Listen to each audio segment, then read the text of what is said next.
Namo tassa bhagavato arahato samma sambuddhassa. Namo tassa bhagavato arahato samma sambuddhassa. Namo tassa bhagavato arahato samma sambuddhassa.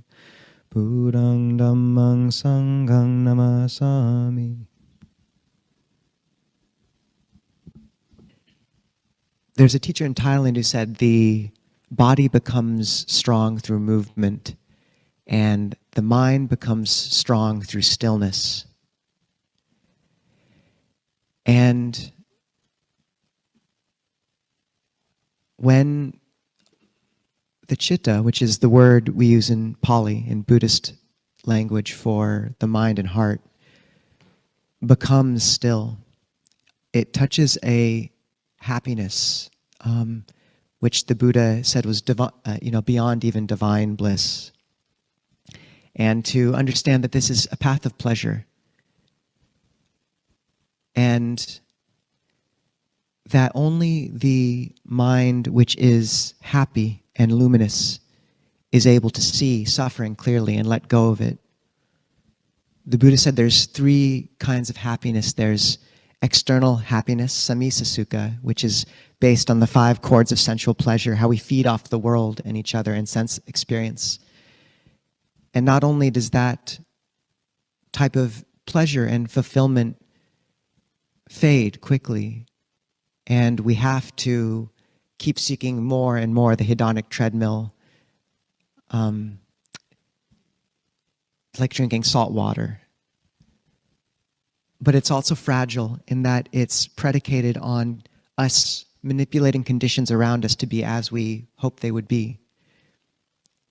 And then when our partner doesn't behave like we wish they would, or our child doesn't, or we get injured or have to go to surgery or find ourselves at the end of our life unable to touch sensual pleasure like we used to, then we're bereft. And something in us knows this even now, the fragility of that situation, its precariousness. And so the Buddha raised up another kind of happiness he called niramisa sukha, otherworldly happiness, spiritual. And this is the happiness that comes from the cultivation of the luminous heart of Samādhi, of loving kindness, of the blamelessness, of the bliss of being blameless. That's a phrase that's echoed with me ever since I read it in the suttas. One becomes sensitive to the pleasure of being blameless, pure sila, purpose. And this happiness is our own. And external conditions can shift, and this is ours even then.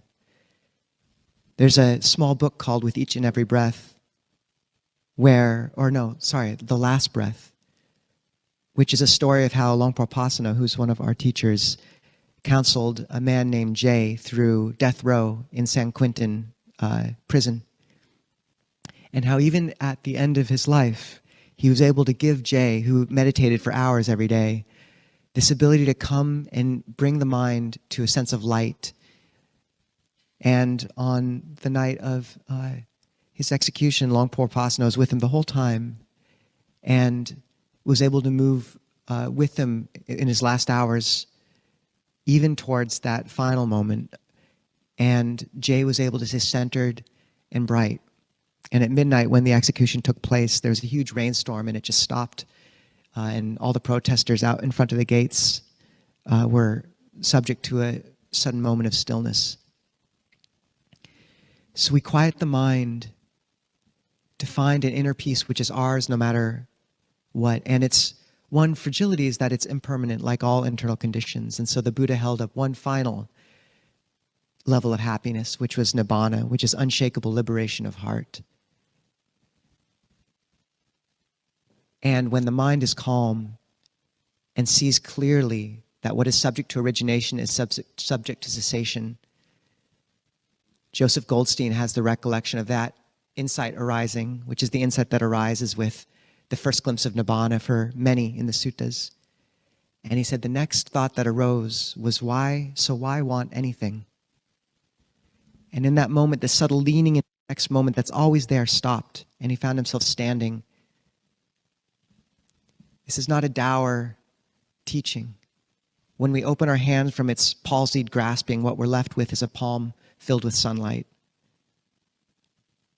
But it takes time, and we have to stop shaking that bottle filled with water and debris and color, and the mind has to become still enough that the debris settles and we find ourselves staring at a clear mind, a clear heart that can see with wisdom and compassion, because the heart that is free operates only from those qualities of selflessness and the Brahmaviharas, the boundless abodes.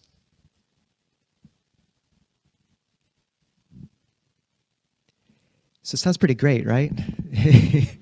And then there's a saying that to get people to take to sea, you don't have to teach them to build the ship, teach them to love the ocean. I think we find ourselves in an opposite situation. We know the ocean sounds pretty great. We're not quite sure how to build the ship. And this is one way, difficulty with how Samādhi, unification of mind, has been taught in the West, is often we're told to bring attention to one point, spotlight awareness.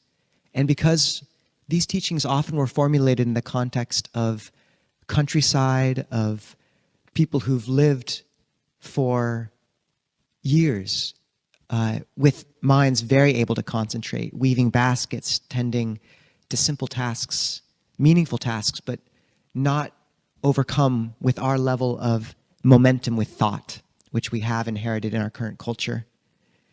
That these teachings of just bringing the mind to one point, the breath or a word, doesn't work for us. And we find ourselves trying our best and yet faced with a dryness and a lack of progress in Samādhi practice. Who can relate to this to some extent? Yes.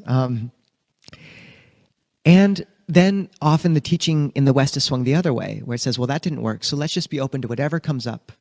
You know, just be there for everything with a non-distinguishing awareness.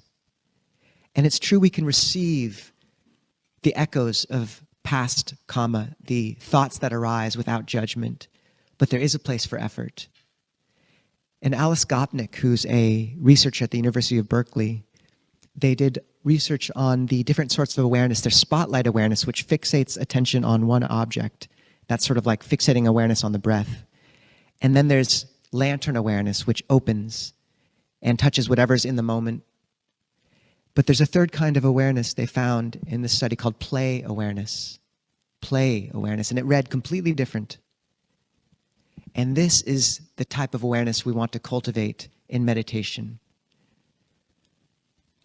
Ajahn Jeff notes that we don't learn about eggs by just staring at an egg. You make an omelet, you make a quiche.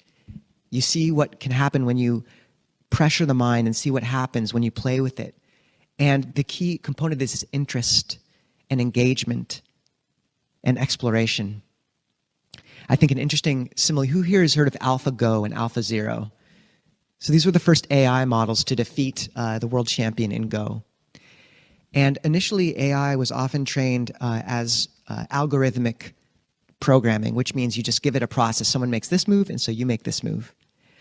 And what they did with AlphaZero was they just had it play itself for millions of games, and it got more and more creative until it was the most powerful entity in Go playing that had ever existed, which was an accomplishment for it, I suppose.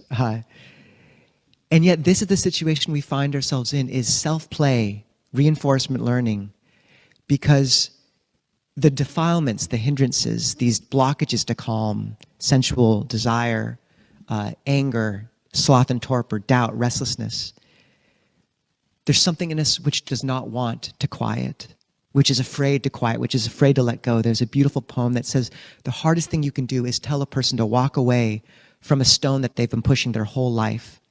How we know our shape is the pressure we put, is the things we carry. And what are we when we've let that go? What are we without that strong, constantly reified sense of self?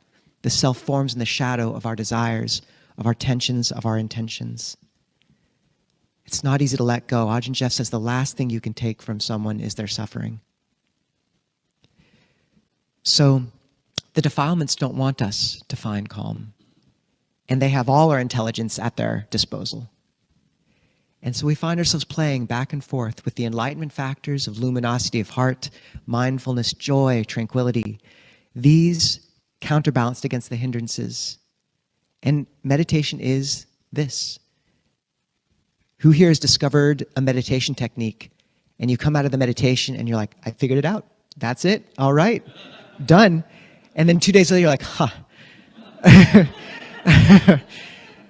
Yeah. My meditation journals are hilarious. I fall for that trap again and again. Because you find a metta phrase or something, and then the defilements catch on. And this is okay, actually. This is how we develop a skill.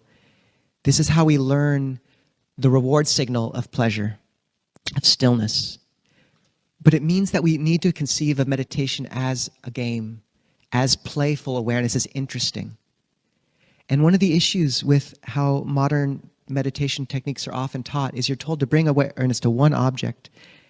And how do you play with that? How do you play with just a word or an instruction to stay with the breath at the nose? It's like we're given these minds which are a classroom full of 8-year-olds, and you give them a block of wood and expect them to sit there quietly. And if anyone here has been in a classroom of 8-year-olds, I mean, we all have at some point probably, it does not work. So what happens if before you do that, you give them more to do? Ajahn, many here will have had the experience of being told to do that, to not control the breath. And then you find your whole being clenches around the breath, and you find it's really hard to breathe suddenly. You've been doing this all your life, and yet, suddenly. And Ajahn Nisabho notes that this is because we have so much momentum towards intention, towards doing. If you try just to stop, it moves under the surface and clenches things up below. Much better to work with that intention explicitly as an ally. So what happens if you conceive of meditation as a playground? Increase your training data. Allow the kids to run outside and do a wholesome team builder and then have them sit down. And the roadmap the Buddha gave us, which I come back to again and again, is the mindfulness of breathing sutta. Who here knows this discourse? Okay. So there's a sutta where the Buddha says, what monks is mindfulness of breathing? And one well-intentioned venerable named Venerable Aritta, I don't know if he raises his hand, but he says, mindfully I breathe in and mindfully I breathe out. And the Buddha says, Aritta, that is mindfulness of breathing, I do not deny it. But as to how mindfulness of breathing is practiced in full, listen and I will speak. And then he lays out these 16 steps, which are guideposts, and allow room to play with the breath and understand what's happening and develop this as a skill. Meditation is a skill. And if we are managed to cultivate it, not only do we come back to the body where intuition lies, but also a true wealth of happiness that is ours and which we can gift to others, where we stop having to feed off the world and become able to bless it. I've sat next to monastics with profound samadhi, and it radiates off them in cool waves. It's astounding. Or there's something called in Chinese language, the shen, this quality of heart and mind which shines out of the eyes, and you see this in beings. You can touch it. So the Anapanasati Sutta, to go through it, it says first, it's 4 sets of 4, and we won't go through all of them, but they roughly overlay, and this is one of the beauties of the Buddhist teachings, is this cohesion or coherence of teaching where these teachings overlay one another. The Anapanasati overlays onto the 4 Satipatthana foundations of mindfulness, which roughly overlay under the 4 jhanas, which fulfill the 7 enlightenment factors. It's nested Russian dolls again and again. The teaching is holographic. Each teaching holds the others. And the Buddha says first, going to a tree, under a tree, or to an empty hut, establishes mindfulness to the fore. Breathing in long, one knows I breathe in long. Breathing out long, one knows I breathe out long. Breathing in short, one knows I breathe in short. Breathing out short, one knows I breathe out short. So very simple at the beginning. But note the preparatory stages. If you don't have an empty hut or a tree, it's okay. But to note that one of the enlightenment factors is passaddhi, tranquility of body. And if you're expecting to become calm, we need to re-inhabit the body. Ajahn Amaro often says, look, we conceive of ourselves as these heads dragging these bodies along below us. And there's a great quote from The Dubliners by James Joyce that said, Mr. Duffy lived a short distance from his body, viewing his thoughts and actions with sidelong, suspicious glances. So let's come back into the torso. And really finding a way to do this, either exercise is really key, or cold showers, I recommend this often, or qigong, some way to re-inhabit the body. These are really important. If I have a cold shower nearby, which I don't here in the gym, I will never meditate without first having taken a cold shower. It's so effective in dropping awareness into the body again. Posture is really key. You can imagine the back of the spine. You'll find yourself slumping. Keep that upright. Imagine a string drawing up. And then in each of these pathways to samadhi, coming to the breath and letting it coalesce around often a point by the nose. And as we did in the guided meditation, just inviting yourself, what type of breathing would feel good right now?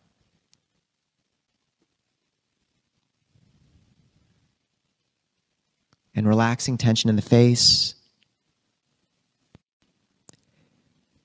And if you've played a violin before, the Buddha compared mindfulness of breathing to a wood turner turning wood, which is very similar to how a bow touches a string. And you can conceive of that this whole time. This is your center point, and there's a bow subtly just touching a string point. And if you've played violin, you know if you really hold tightly with a tense grip, your playing is rough. So you want to relax, and let go of thoughts. And what you might find is this progression goes from the breath feeling long to short, and that's it becomes more subtle and quiet.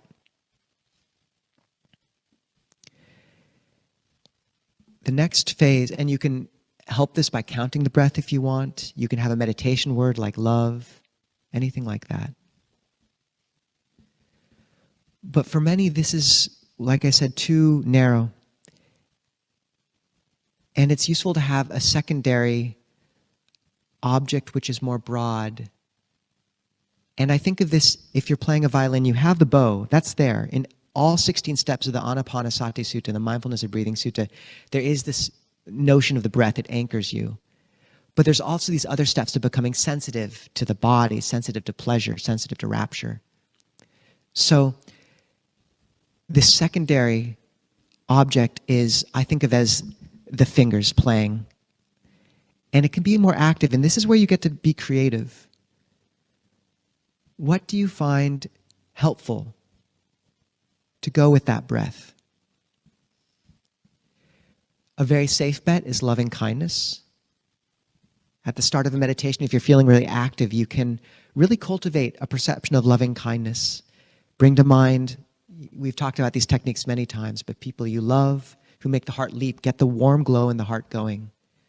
And after a time of that activity, you'll find you can let go of that and bring the breath to the foreground again. Your mind will tire of the more active, expansive object and be willing to come back to just the breath again. And it's like when you play an instrument, you can trust this process of back and forth, where sometimes you're paying attention to the bow and the string, and sometimes you're paying attention to the finger work. And you can trust it to go back and forth. And often the other object will be in the background of your awareness with 10%, whereas 90% of your awareness will be with either the breath or that loving kindness sense. Or you can scan the body. And Bhante Analayo brings to mind with the Satipatthana, the mindfulness of body, just moving slowly from the top of the head down around the body, over the shoulders, down the arms, down the body, noting skin slowly as you breathe, noticing the sensations. Then start again and notice the flesh, the muscle, the sinews. And then do a third, noticing the bones, noticing the sensations and how the breath feels. And then when you come back to the breath, there's also a sense of still understanding the scope of the body there. Like being a spider at the center of a web, but aware of the whole web. It's as if you've come to the center of a cabin at the breath, but instead of coming right to the center of the cabin, sitting down in the dark and expecting yourself to be calm, you've moved around the cabin, you've cleaned up things, you've opened the windows, you've explored. Or you can think of, if the perception of space is helpful for you, you can do that. You can move through kind of those three chambers where you can breathe in that lower chamber of the body and just see if you can cultivate a sense of earthy nourishment, middle and upper, but then come back to center. And this is the third step of being aware of the whole body. Breathing in, I will train thus. Breathing in, I will train thus. I will be aware of the whole body. Breathing out, I will train thus. I will be aware of the whole body. And there's been a debate since early times around if this meant the whole body or the whole body of the breath at the tip of the nose, the whole length of it. And what I find is they turn into one and the same. As the mind calms, you'll both become aware of the whole body. But also, when the mind kind of gently comes back to the breath, it'll become more and more subtle, where you're aware of the whole length of it, like a thin thread, or like the bow touching the strings the whole way through, subtly. And you can trust that process back and forth until they almost merge. And the fourth step in this first tetrad of the body is one breathes in and out, calming the bodily activity.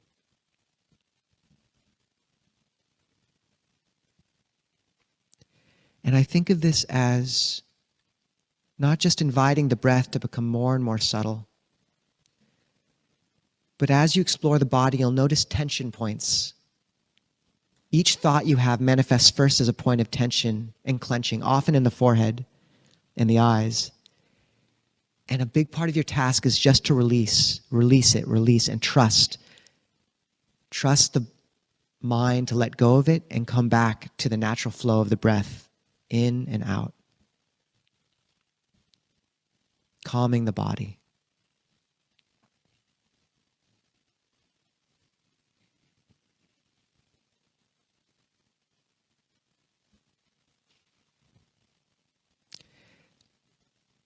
At this point, there's a key jump to rapture, piti.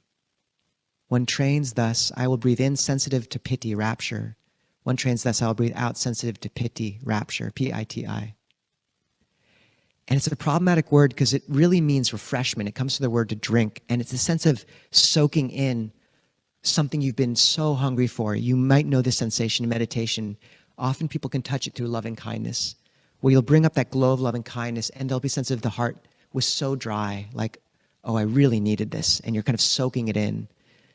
The Buddha uses the simile, in part, of a bathman or bathman's apprentice kneading water into a ball of bath powder so that it's drenched, steeped, and pervaded in the joy and rapture born of seclusion. So as we move through the body, as we let go of those tension points, as we cultivate loving kindness, you're kneading this sense of joy into the mind. And there's a few ways of kind of making this transition. One, and this is what Shyla Catherine and Lee Brasington teach, is after the mind has become calm enough that you're able to just to hold that quiet note on the breath, or maybe a sense of the whole body breathing for quite a long time, usually the breath, that you want to transition awareness to pleasant vedana, pleasant sensation. So one very accessible one is if you find yourself calm, just raise the edges of the mouth slightly into a little smile and sense the sense of uplift and brightening. And bring awareness to that sense of uplift and brightening. And I know it can be annoying when you look at the person meditating next to you and they're just grinning. But a gentle uplift. And when we give attention to something, especially with a calm mind in Buddhist psychology, it amplifies that. So if the mind's already somewhat one-pointed on the breath and you move that awareness to the sense of pleasure and uplift, it's like putting a mic to a speaker. A feedback loop begins. And you find just the pleasure, the happiness, the uplift, the brightness grows and amplifies. And if you lose track again, come back to the breath and then come back to the pleasant sensation and amplify and brighten again. Often people will find it in the palms of the hands, a sense of pleasure. Whatever you do, you can just sort of bring that brightness. And you still have the breath there. It's always there in the Anapanasati Sutta, but notice the sense of nourishment, of brightening. Or, and this is like you're noticing kind of you're beginning to notice the music that's being played by the violin. Or for some of you, that might not be as accessible, but the sense of loving kindness, that secondary object, or the sense of the whole field of the body, a gentle vibration, will be quite pleasant. And you can focus on that instead. Give awareness to that warmth in the heart and let it brighten and grow. Or as the mind becomes calm, you might notice a sense of light. We call this the light nimitta. And people miss it because they're looking for a ball of light. But often what it is just a sense of the whole visual landscape brightening and the mind rising. And give awareness to that bright light and let it grow. And what you should notice is the sense of soaking in something you've been hungry for, you've been nourished by. And this leads to pleasure, which is once that piti, that rapture, which is like drinking in that pleasure. Once it's pervaded you, the mind is content and happy. And you find yourself just able to kind of exist with the breath, but also with a sense of well-being, of pleasure, of brightness, sated and satiated. And what can happen at this point is the mind can become very subtle because it'll begin to let go of all these perceptions, even the subtle residual model of the body it's been holding. And it can be quite disorienting. And this is the step 7 and 8 of becoming sensitive to mental activity and calming mental activity. And there's a phase here where it's almost like your whole job is to notice when some impulse to control, a knot, a tension, and a bodily thought come up and release, calm that and trust. Because intention becomes less and less important. Release, and what happens is often that sense of brightness will grow, or the sense of subtlety at the tip of the nose will grow, of breath. And often they'll grow oscillating back and forth, where you'll find the mind coalescing onto this subtle point of the breath, and then it'll feel bright and expand and buoy up, and then trust it, and then it'll come back and sublimate again. And often it'll go back and forth until they've kind of merged into one refined experience. But your job is to let go. It's as if you have a parchment with writing on it, and the parchment begins to glow, and you can let go of the writing, let all those patterns, all those tension points fade until you're left just with parchment, bright, luminous, white, the clear mind. And then the next steps are one becomes sensitive to the mind, gladdens the mind, and concentrates the mind. And the thing is, when this mind has become empty of thought, often it seems intimidating and empty and dark. And what you don't realize is the Buddha didn't advise you to go straight to concentrating the mind. He said to gladden the mind first. So when you find yourself faced with that mind state that feels disorienting, things are calmer than you've noticed. Not only can you go narrow and try to find the breath again, just like a subtle tune, you'd find the bow delicately resting on the strings, but you can also invoke a brightness, a bright note. And if you drop in one word like loving kindness, metta, light, love, it brightens the mind in a way that you wouldn't expect, because when the mind is that calm, it's malleable and suggestible. It's like dropping a bead of golden dye onto a white cloth, and it pervades out. And the mind will become luminous. And often you don't need to do this very much. Often we call this vitaka vichara, directed thought and evaluation. Sometimes you'll drop in one thought, love. And every 2 minutes, that's enough. And just watch the mind resonate with that. Step back, taste it. And the mind will become bright. And then it'll be willing to calm even more and unify into a cohesive, unified solidity that's luminous and bright. But first you have to make it happy enough that it trusts that process. Elizabeth Gilbert in Eat, Pray, Love, which is a great book, said, first you come to this darkness and it seems just like a darkness, but then you realize it's a gateway. Invite something through it. Bring to mind the divine, whatever that means for you.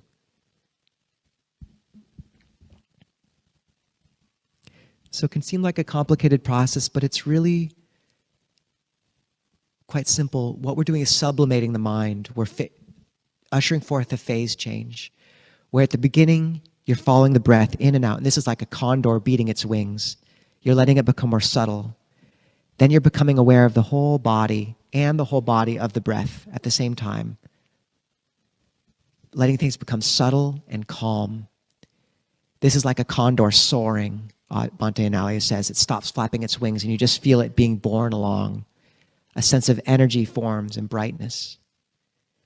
And then you find suddenly that you're able to transition your awareness to some point of brightness within that, either a sense of uplift at the smile, a sense of pleasure in the hands, a sense of nourishment in the heart, and amplify that through attention until the whole mind becomes luminous and you sense a sense of nourishment and drinking in.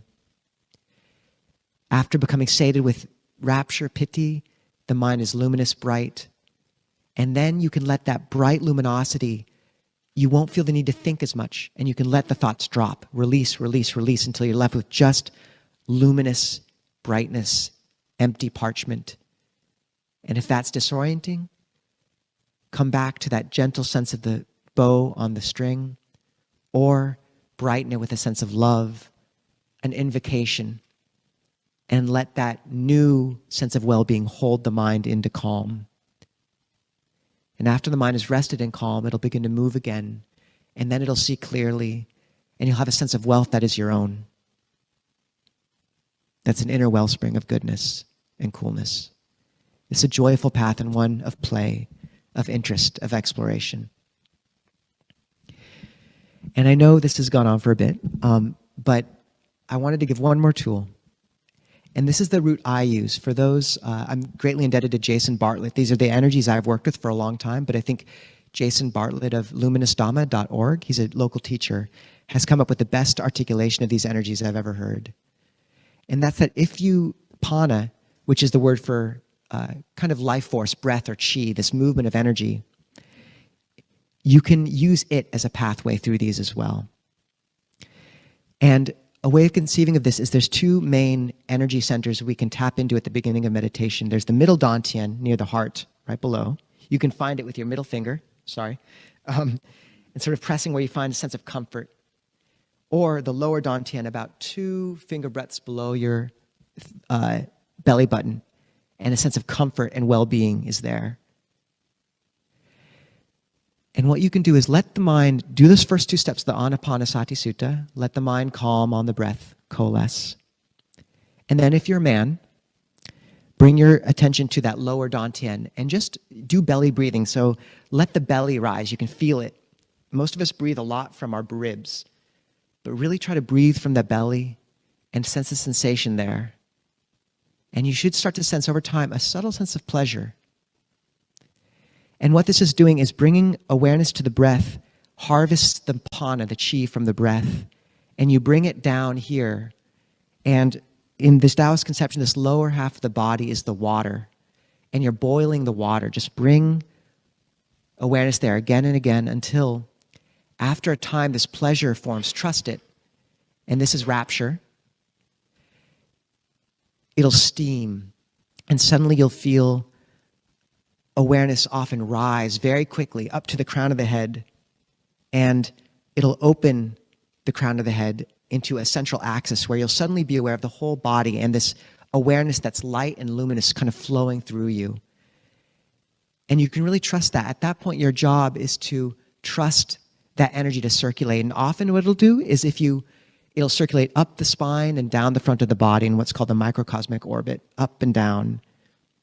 And you can facilitate this by touching the top of the roof of the mouth with the tongue, just slightly. It's called the magpie bridge. And you can find that that's very helpful in meditation. It keeps you centered. And you can let the awareness circulate, and it'll clean out and unkink the pipes. And if you find if you try to keep all this energy inside of you, it can be a bit much. So really, you can let it expand out. And then over time, it'll coalesce back down and come back to that breath, reboil the water, awareness in the dantian, and then let it steam up and circulate. And that's rapture, moving through the body again. If you're a woman, come instead initially to the heart dantian and cultivate there first. Bring awareness there and find the pleasure subtly. The heart is a delicate place. But over time, that will also do the same thing and begin to steam. And in men, over time, as that cycle repeats, you'll find that lower dantian begin to connect with the middle, and they'll open to each other and begin to operate as one. And then they'll connect to this upper one until you have a central axis of brightness. And with women, that middle dantian will connect to the lower and then also connect to the upper in one clear line. And once again, that's that same process of becoming aware of the whole body, calming, becoming aware of rapture, brightness, happiness, pleasure, and a luminosity of heart. If you do invoke those energies, I would also suggest just making sure you have, if you start to come up against walls, do find a teacher to talk to about it or someone expert in these energies, because they can really run through you very strongly. So Jason Bartlett or, perhaps someone who works with Qigong or Tai Chi a bit as well. But be delicate when you play with those. So I know that's long, and yet I really want to lay out the tools for people, because often, we talk about sila and metta, and often a lot of us are just trying to tread water with our meditation practices back home. And it's really important, don't let this become rote. Find a way to reinvigorate practice. If you need to take a day a week and just do practice to find interest there again, or take 3 retreats a year, come back, find interest. We work in many levels, interpersonal and other ways, cleansing the heart, but finding a source of happiness which is your own and will outlast the body. And the fragility of the outside world gives you a wellspring of happiness, and it provides you clear eyes to see with and a true gift to give. So, wish you all the luck, and thank you for your patience with this talk and the length.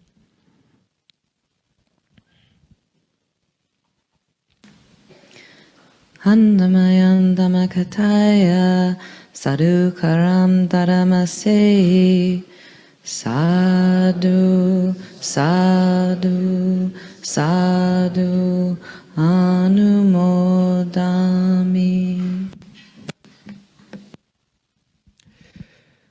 Okay. Well, we might have time for one question. Maybe 2. If anyone has one, we can go.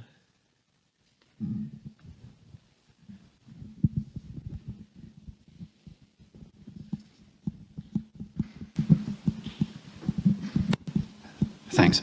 Ajahn, just a quick observation. Listening to you, it actually suddenly hit me why we are hell-bent on believing there is such a thing as artificial intelligence. It's the distinction between certainty and ambiguity. Alpha plays a game based on statistical inference. That's a lower form of play to the more elevated forms of play that you're describing. Technologies like Alpha offer us the prospect of certainty. The levels of play that you're describing offer us the certainty of ambiguity, and it's a different level of play.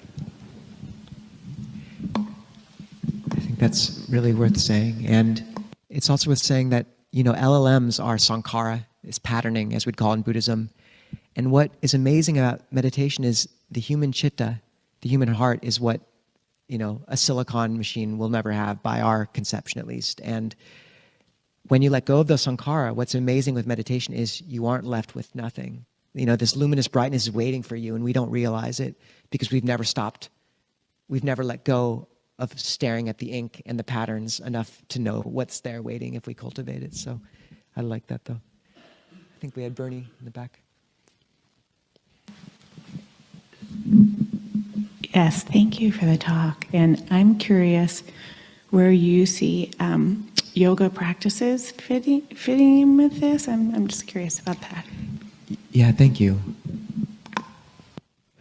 I see them first as a good prerequisite to meditation, or a precursor, just like a cold shower exercise. I know someone who had a great quote, Charles, I think he said, yoga is the best setting that mistakes itself for the jewel. I thought that was very good. That's very good, because it is very helpful, but it is not the end goal, and that's where it misses the plot.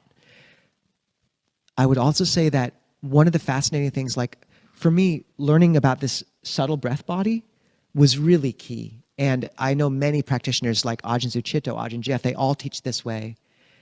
And when you start exploring the breath body, you find it's pretty much echoed across cultures. These same, in the yogic system, these chakras, in the Chinese system, the Dantians, the microcosmic orbit, it's validating how similar they are. So it was really fun to explore and be like, oh, like this Dantian lower one, it's in almost every conception of the breath, including the yogic and the Kundalini system, where there's this rising of energy up through the spine. That's very much in the yoga, and people experience this. And if they don't know how to release that pressure, it can kind of pop the top off and be really difficult, or mind-blowing, a bit of both. So this is one of the usefulnesses of opening the body, opening those pipes gently. This is a process of gently steaming open the top rather than blowing the top off. It's also the use, this magpie bridge, the tongue against the top of the roof of the mouth, is really helpful, much more than you'd think. It lets the two sides merge, and it lets this energy begin to flow very naturally. So yeah, hatha yoga and poses are useful in that sense, and the more subtle yoga of breath body is fascinating and maps onto the Chinese somewhat. Maybe one more.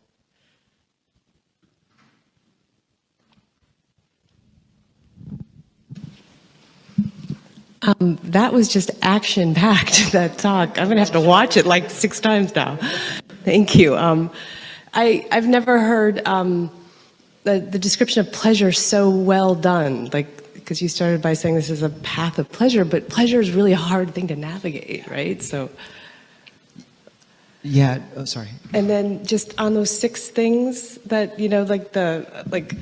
recognize, release, relax, regrin, refocus, and then repeat. That I used that 4 or 5 times, and it was super useful. One of my questions is, what caused you to give us so much? Like all of these things are so useful. I know, and it's always a, on one level, I think a Dharma talk is supposed to catalyze something, so don't like overwhelm everyone. On another level, I found myself bereft of tools for years, and so I figure, okay, like they can rewatch the talk, but like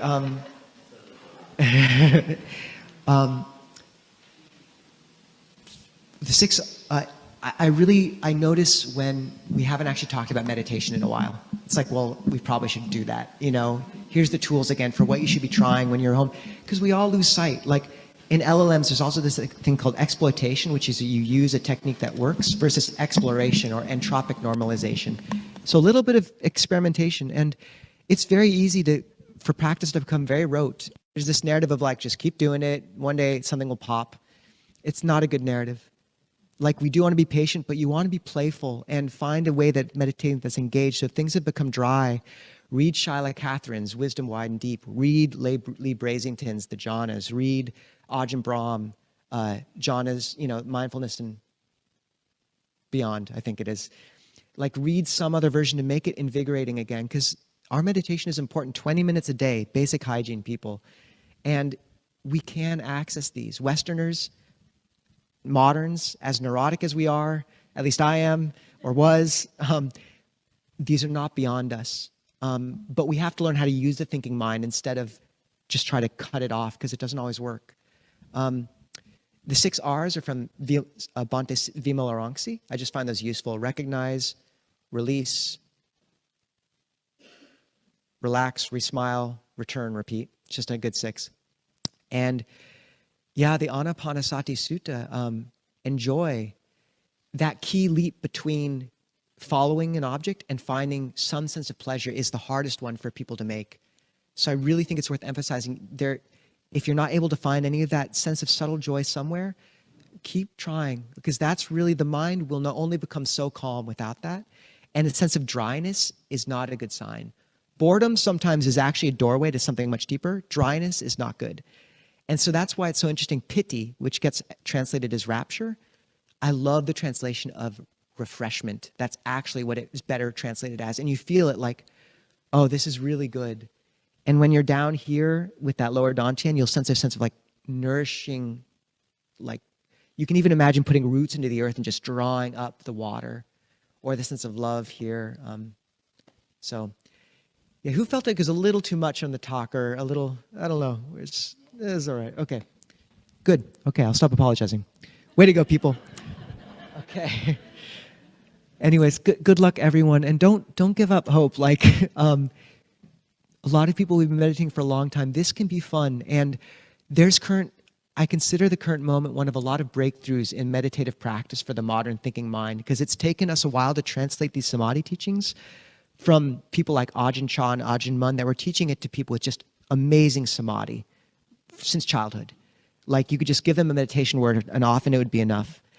To people like us, where we grew up thinking an unbelievable amount, and there are techniques that actually use that well, and our wisdom becomes a real power. But we have to learn how to work with the thinking mind, and just don't give up. Like, there's something there. There's a there. So, okay.